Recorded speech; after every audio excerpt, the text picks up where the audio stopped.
ଆପଣମାନଙ୍କ ଖାତାକୁ ଆସିନି କି 21ତମ କିସ୍ତି, ତେବେ 2000 ଟଙ୍କା ପାଇବାକୁ ଫଟାଫଟ କରନ୍ତୁ ଏହି କାମ। ତେବେ ଦର୍ଶକ ବନ୍ଧୁ ଆସନ୍ତୁ ସମ୍ପୂର୍ଣ୍ଣ ଭିଡ଼ିଓରେ କ'ଣ ରହିଛି ଏହି ବିଷୟରେ ତାହା ଜାଣିବା। ଯେଉଁମାନଙ୍କର ମିଳିନାହିଁ ସେମାନଙ୍କ ପାଇଁ ବଡ଼ ଖୁସି ଖବର ଦର୍ଶକ ବନ୍ଧୁ, ଏହି ଗୋଟିଏ କାମ କରନ୍ତୁ ଯାହାଫଳରେ ଆପଣମାନଙ୍କ 2000 ଟଙ୍କା ଖୁବ୍ ଶୀଘ୍ର ମିଳିବାକୁ ଯାଉଛି। ତେବେ ନଭେମ୍ବର 19 ତାରିଖରେ ପ୍ରଧାନମନ୍ତ୍ରୀ ମୋଦି 9 କୋଟି ଚାଷୀଙ୍କ ଆକାଉଣ୍ଟକୁ ପ୍ରଧାନମନ୍ତ୍ରୀ କିଷାନ ଯୋଜନା 21ତମ କିସ୍ତି ସ୍ଥାନାନ୍ତର କରିଥିଲେ। ତେବେ ତାମିଲନାଡୁରେ ପ୍ରଧାନମନ୍ତ୍ରୀ ଡିବିଟି ପ୍ରତ୍ୟକ୍ଷ ଲାଭ ସ୍ଥାନାନ୍ତର ମାଧ୍ୟମରେ ପ୍ରାୟ 18,000 କୋଟି ଟଙ୍କା ସିଧାସଳଖ ଚାଷୀଙ୍କ ବ୍ୟାଙ୍କ ଆକାଉଣ୍ଟକୁ ପଠାଇଛନ୍ତି। କିନ୍ତୁ ଦେଶର ଅଧିକାଂଶ ଚାଷୀ ପ୍ରଧାନମନ୍ତ୍ରୀ କିଷାନ ସମ୍ମାନ ନିଧି ଯୋଜନା 21ତମ କିସ୍ତି ପାଇସାରିଛନ୍ତି। ହେଲେ ତଥାପି ଯଦି ଅନେକ ଚାଷୀଙ୍କ ପରି ଆପଣ ଏପର୍ଯ୍ୟନ୍ତ ଆପଣଙ୍କ ବ୍ୟାଙ୍କ ଆକାଉଣ୍ଟରେ 2000 ଟଙ୍କା ପାଇନାହାନ୍ତି, ତେବେ ଚିନ୍ତା କରନ୍ତୁ ନାହିଁ। ଆପଣମାନଙ୍କ ପାଇଁ ଏକ ଖୁସି ଖବର।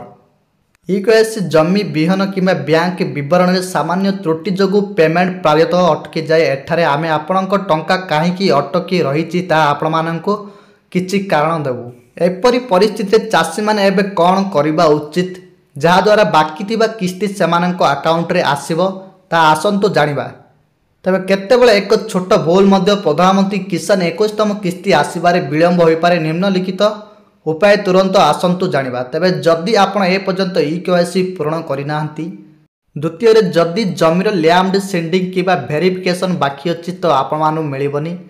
3. ଯଦି ଫର୍ମ ପୂରଣ କରିବା ସମୟରେ ଆପଣଙ୍କର ଆଧାର ନମ୍ବର, ବ୍ୟାଙ୍କ ବିବରଣୀ କିମ୍ବା ମୋବାଇଲ ନମ୍ବର ଭୁଲ ଏଣ୍ଟ୍ରି କରାଯାଇଛି।